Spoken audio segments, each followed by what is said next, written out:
Hello everyone, and welcome back to the channel. 2025 was a truly historic year for global trade. For the very first time, the total volume of trade in the world smashed through the impressive $35 trillion mark, growing by almost 7%. It was a record that brought a wave of optimism. But, as the business world never stands still, we're already looking ahead to 2026, and the picture that's emerging is a lot more complex. According to UNCTAD, the UN's Agency for Trade and Development, we're heading into a phase of major uncertainty. A new report from the agency has mapped out 10 key trends that are set to completely redefine trade flows, the rules of the game, and how economies integrate in the coming year. So, if you want to understand where the world's money is going and what the biggest opportunities and risks will be, stick with me until the end. The first major trend is a slowdown in global economic growth. The forecast is that the world economy will grow by about 2.6% in 2026. That might sound reasonable, but the story behind it is more complicated. While developing countries, excluding China, are expected to grow by more than 4%, the more developed economies, like those in Europe and North America, are going to be hitting the brakes. And what does this mean in practice? A slower pace in the global economy directly cuts down the demand for exports. Just think about it. If people and companies in wealthy countries are buying less, the countries that sell to them feel the impact directly. On top of that, this slowdown makes economies more vulnerable to external shocks and financial instability. It's like navigating rougher waters with a slightly less powerful boat. The second trend takes us straight to Geneva, to the headquarters of the World Trade Organization, the WTO. The reform of the system that governs global trade has reached a critical point. In recent years, we've seen a rise in unilateral tariffs, trade disputes heating up between major powers, and a geopolitical tension that's putting the multilateral model under immense pressure. In 2026, these discussions on how to reform the rules of trade will be decisive for the future of globalization as we know it. Directly linked to this, the third trend is the increased use of tariffs as a strategic tool. In 2026, this practice is expected to continue in full force.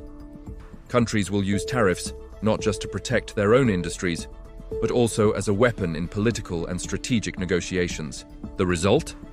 Higher costs for companies and consumers, less investment due to uncertainty, and a riskier business environment, especially for smaller, less diversified economies that get caught in the crossfire. This brings us to the fourth trend, which is one of the most important, the reconfiguration of global value chains. For decades, the main rule was cost efficiency.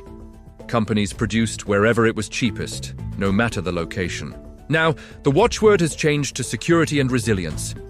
The pandemic and geopolitical tensions showed us just how fragile, long, complex supply chains can be. In 2026, we'll see more companies diversifying their suppliers, bringing production closer to home, the famous nearshoring, or even back to their home country, which is called reshoring. Now, let's talk about a sector that's absolutely shining. Services. This is the fifth trend. Trade in services already makes up about 27% of all world trade, and in 2025, it grew faster than trade in goods. The great engine behind this is digitalization. Financial services, consulting, entertainment, online education, all of this can be exported with just a click. In 2026, this trend is set to accelerate even more, opening up new frontiers for global trade. However, not everything is rosy in the digital world. The sixth trend is the so-called digital divide. While the digital economy creates incredible opportunities, it also deepens inequalities. The gap in access and the ability to use digital technologies between developed and developing countries is still enormous. Countries that can't get on board with this transformation run the risk of being left behind, creating a new kind of global division. The seventh trend brings a shift in the axis of economic power.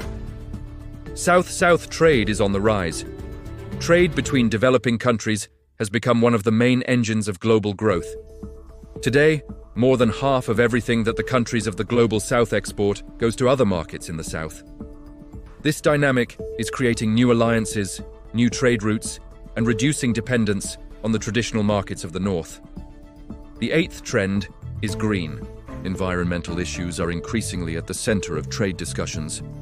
Climate commitments, like the Paris Agreement, and new environmental policies, such as carbon border adjustment mechanisms, are starting to shape the competitiveness of nations. In 2026, exporting dirty products or products with a high carbon footprint will become more expensive and more difficult. At the same time, gigantic opportunities are emerging in the markets for clean energy, sustainable technologies, and the circular economy.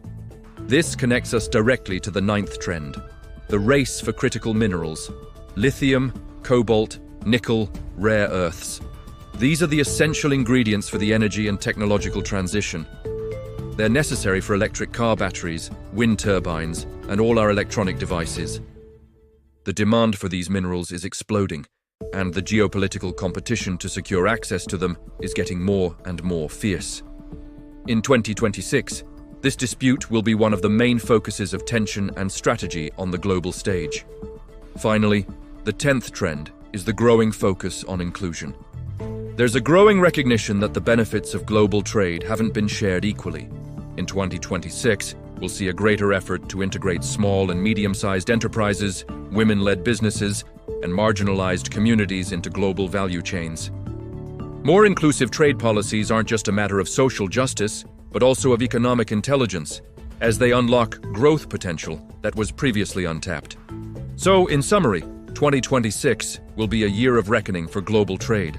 We'll have slower growth, changing rules, redesigned supply chains, and a strong influence from the digital and environmental agendas.